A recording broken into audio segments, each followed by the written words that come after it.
taking the class and मतलब वो regular रहती है class में and वो daily queries भी पूछती है and whenever I say कि आप लोगों को reading करना है or you want to participate, so इसका participation जो है it is very good in the class. So I can see that yes she is attending the classes.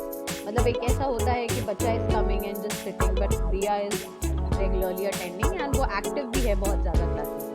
So that's a good thing. वो questions भी पूछ रही है continuously, ma'am I'm not understanding this, please दोबारा समझा दीजिए.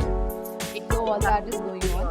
Even her Hindi teacher is also sitting here. तो वो भी अभी यही कह रहे थे that Diya is doing nice in the class. Okay, is it out? Hello. Good morning, Diya. Morning. Good morning. Is it out? Good morning. How are you?